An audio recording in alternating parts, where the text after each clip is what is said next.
चलिए दोस्तों, बात करते हैं कि अगले 4 से 5-6 दिनों के दौरान जो मौसमी हालात हैं, गतिविधियां हैं, वो किस तरह की रहने वाली हैं और कहाँ पर कैसी वर्षा की संभावना है और कहाँ पर लगभग ठंडक का माहौल रहेगा, कहाँ पर मौसम जो है वो साफ़ रहने की संभावना है। तो फिलहाल देखेंगे कि अगले कुछ दिनों के दौरान फिलहाल वर्तमान में देखें तो जो टेम्परेचर है वो देश के लगभग पूरे देश में, हालांकि जो नॉर्थ पार्ट्स ऑफ इंडिया है वहाँ पर थोड़ा सा कम है, 5 डिग्री से कम है। बाकी क्षेत्र हैं वहाँ पर 10 डिग्री कम है और 5 डिग्री के प्लस है। 5 से 10 डिग्री के बीच में पूरी टेम्परेचर है। हालांकि जब 2 बजे तक चलेंगे तो भी टेम्परेचर जो है वो लगभग फिलहाल देश में मौसम ठंडक रहेगा और करीब 10-15 डिग्री के बीच में तापमान यहाँ बने रहने की संभावना प्रबल है। तो यहाँ पर लोगों को ध्यान देने की बात है, क्योंकि काफ़ी स्ट्रॉन्ग कंडीशंस बनती नज़र आ रही हैं तापमान वगैरह की। अब बाकी आगे बात करते हैं, मैप्स के बारे में बात करते हैं और वर्षा कहाँ पर होगी, WD आएंगे कि नहीं आएंगे, और साथ साथ में सैटेलाइट इमेजरी की भी बात करेंगे। सबसे पहले बात करते हैं इसमें विंड पैटर्न किस तरह की दिखाई पड़ रही हैं। तो WD की बात करेंगे, यानी पश्चिमी विक्षोभ की बात करेंगे। देखिए फिलहाल एक पश्चिमी विक्षोभ आता नज़र तो आ रहा है और ये देखिए करीब 8 तारीख के आसपास भारत के करीब पहुंचने की संभावना है। हालांकि कितना स्ट्रॉन्ग होगा वो तो अब समय आने पे ही पता चलेगा, जब ये काफ़ी करीब होगा। थोड़ा सा और आगे बढ़ेंगे तो देखेंगे यहाँ पर ये जो सिस्टम है इसका प्रभाव यहाँ पर देखने को मिल सकता है। कई इलाकों में स्ट्रॉन्ग चांस है यहाँ पर इसका जो संभावना है वो वेस्टर्न डिस्टर्बेंस का देखने को मिल सकता है। 9 के आसपास आते होते ये कमज़ोर होने की संभावना है, बहुत स्ट्रॉन्ग उस समय नहीं रहेगा लेकिन कुछ हद तक जरूर रहेगा। 10 के आसपास देखेंगे मौसम पूरी तरह से शुष्क हो जाएगा और WD उसके बाद फिलहाल काफ़ी कमज़ोर होते हुए दिख रहे हैं। 11 के आसपास देखेंगे तो 11 के आसपास भी कोई खास वेस्टर्न डिस्टर्बेंस नहीं आ रहा है, लेकिन उसके बाद जैसे कि हम 13, 14, 15, 16 के आसपास चलेंगे तो उसमें एक वेस्टर्न डिस्टर्बेंस जरूर आएगा और काफ़ी स्ट्रॉन्ग वेस्टर्न डिस्टर्बेंस, यानी काफ़ी बढ़िया वो वेस्टर्न डिस्टर्बेंस पश्चिम विक्षोभ हो सकता है, जिससे पूरे देश में काफ़ी अच्छी वर्षा कई इलाकों में देखने को फिलहाल मिलने की संभावना है।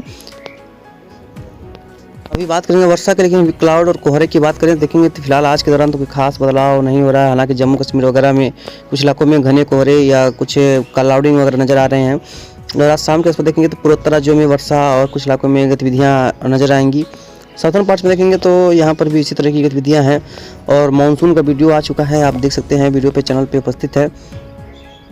यहाँ पर देखेंगे 8 तारीख के आसपास तो कोई खास बदलाव देखने को तो मिलेगा नहीं, ऐसा नहीं दिख रहा है कोई खास बदलाव होगा। और 9 तारीख के आसपास भी देखेंगे तो कंडीशंस में सेम ही है। कुछ इलाकों में जम्मू कश्मीर के क्षेत्रों में वर्षा गतिविधियों में कुछ इन्हेंसमेंट देखने को मिलेगी, यानी कि बढ़ोतरी देखने को मिलेगी। कई इलाकों में यहाँ पर रेनफॉल की एक्टिविटी बढ़ती नजर आएगी। 10 के आसपास भी कंडीशंस वही हैं और 11 के आसपास देखेंगे जो वो बादल वगैरह हैं वो साउथर्न पार्ट्स में कुछ रहेंगे, कुछ नॉर्दर्न पार्ट्स में रहने की संभावना है। बाकी जगहों पर मौसम शुष्क और साफ रहने की संभावना है। 12 के आसपास देखेंगे तो यहाँ पर क्लाउडिंग जो है वो आते जाते रहेंगे। कई इलाकों में घने बादल, कई इलाकों में हल्के से मध्यम बादलों का जो प्रभाव है वो देखने को मिलता रहेगा कई इलाकों में। बात करते हैं वर्तमान समय में, देखिए रेनफॉल की, तो वर्तमान समय में जो जम्मू कश्मीर का क्षेत्र है, कुछ सबसे उत्तरी क्षेत्र, वहाँ पर वर्षा हो रही है, बर्फबारी भी हो रही है और आज शाम को चलेंगे तो शाम को वहाँ पर मौसम लगभग खाली हो जाएगा और कल सुबह तक देखेंगे तो जो मौसम में स्थिति में सुधार आने की संभावना है। उसके बाद और आगे बढ़ेंगे तो मौसम में कोई खास बदलाव देखने को नहीं मिलेगा, मौसम शुष्क को साफ रहने की संभावना है। 9 तारीख के आसपास देखेंगे, 9 के आसपास भी कोई वर्षा नहीं है, लेकिन ये जो वर्षा है वो 10 तारीख के आसपास संभावित है कि जो पहाड़ों पे देखने को मिले, पहाड़ों पे वर्षा की संभावना दिख रही है।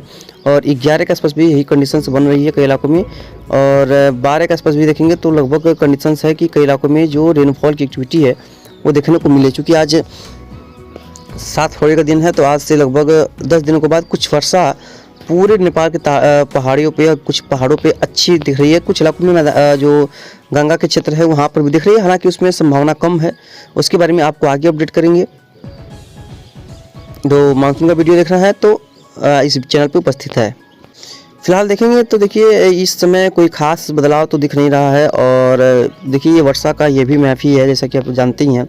और 9 तारीख के आसपास भी कोई कंडीशन साफ़ नहीं है और 10 तारीख के आसपास कुछ हल्की वर्षा नॉर्थर्न में दिख रही है, साउथर्न में दिख रही है और कई इलाकों में। अब फिलहाल जब तक बढ़िया वेस्टर्न डिस्टर्बेंस, बढ़िया पश्चिमी विक्षोभ नहीं आते हैं तब तक मौसम में इसी तरह का उतार चढ़ाव देखने को मिलता रहता है। 11 को भी कोई कंडीशंस हैं सेम टू सेम। अगर देखेंगे तो 12 के आसपास भी जो बदलाव है वो बहुत ज़्यादा मुख्य रूप से दिख नहीं रहे हैं कि बहुत ज़्यादा बदलाव होगा जिससे कि दिक्कतों का सामना करना पड़ेगा, ऐसा नहीं है। और जितना मई, मार्च, अप्रैल का जो महीना होगा उसके बारे में भी एक वीडियो ज़रूर से डालेंगे, लेकिन उसमें जो अच्छी वर्षा की संभावना ज़्यादा दिख रही है, लेकिन जो मानसून है वो काफ़ी हद तक जो है वो इस बार कमज़ोर होने वाला दिख रहा है कई इलाकों में, पूरे देश में करीब करीब जो, क्योंकि इस समय एल नीनो काफ़ी चरम पे है। हालांकि इसके बारे में ज़रूर से बताएंगे एल नीनो कितना प्रभावी है और कितना चरम पे क्या कर सकता है वो। तो क्योंकि जब आईओडी भी उसका साथ होना चाहिए, आईओडी का अगर अच्छा साथ मिलता है तो वो मानसून को कुछ हद तक सुधार सकता है। लेकिन एमजीओ का भी एक फेज होता है जो मानसून के समय में आते हैं और कई इलाकों में जो है एक्सट्रीमली हैवी रेनफॉल और सिस्टम को बनने की संख्या को कई इलाकों में बढ़ा देता है, अच्छी वर्षा देखने को मिलती है। तो उस तरह की गतिविधियाँ देखने को मिल सकती है। टेम्परेचर 9 तारीख पर देखेंगे तो काफ़ी ज़्यादा हद तक बढ़ जाएंगे, यानी कि अब जो है धीरे धीरे तापमान में बढ़ोतरी दर्ज की जाने की संभावना है।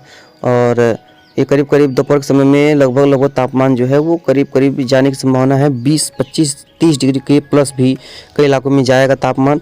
मुंबई वगैरह में देखेंगे तो ये जो तापमान है वो करीब 30 डिग्री तक जो है तापमान पहुँचने की संभावना दिख रही है। तो नॉर्थन पार्ट्स में कम रहेगा, लेकिन जो पूरा जो भारत है वहाँ धीरे धीरे गर्मी बढ़ती जाएगी। एल नीनो अगर आता है कि गर्मी काफ़ी ज़्यादा हद तक बढ़ने की संभावना है, काफ़ी प्रबल गर्मी होने की संभावना दिख रही है। बात करेंगे सैटेलाइट इमेजरी की, तो इसमें देखेंगे फिलहाल तो देखेंगे तो यहाँ पर जो ये क्षेत्र है यहाँ पर कई इलाकों में घने कोहरे की जो पट्टी है वो एकदम एक्सट्रीम तराई के बेल्ट, एकदम एक्सट्रीम तराई का बेल्ट जो उत्तर प्रदेश और बिहार का है, यहाँ पर घने कोहरा का क्षेत्र है और ये बादलों का भी प्रभाव है। नॉर्दर्न पार्ट्स में भी क्लाउडी वगैरह दिख रही है। पूर्वोत्तर राज्यों में देखेंगे तो कोई खास बादलों का प्रभाव है नहीं, यहाँ पर मौसम में कोई खासा बदलाव देखने को नहीं मिल रहा है। हालांकि वेस्टर्न डिस्टर्बेंस जरूर आ रहा है, लेकिन वो वर्षा उतना प्रभावी नहीं रहेगा। साउथर्न में देखेंगे, साउथ पार्ट्स में तो देखेंगे तो यहाँ पर ना बादल बहुत अच्छे हैं और ना ही बारिश की संभावना है। जब बादल रहेंगे तभी वर्षा होती है, तो यहाँ पर इस तरह की कोई प्रोबेबिलिटी दिख नहीं रही है।